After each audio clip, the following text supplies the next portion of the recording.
And there is this call of God, that God called Abram out of his land to go to another land, the land that God would give to him, what we call the Promised Land. And Abraham faithfully responded, notice. So Stephen begins with faithfulness. God's grace, Father Abram's faithfulness to follow God. And that's really the big sort of application of that little story of Abraham. God called Abram to leave. God spoke to Abram and he left. Faithfully, he followed the Lord.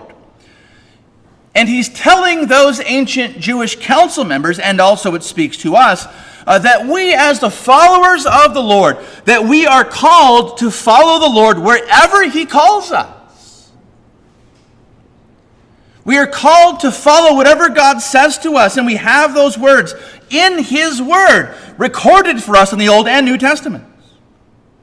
And we can follow the Lord wherever he calls us to go. Why? Because we know that the Lord is going to be with us. We see that there in the story of Abraham in verse 3. Go out from your land, from your kindred, go into the land that I will show you. Notice the presence of God there.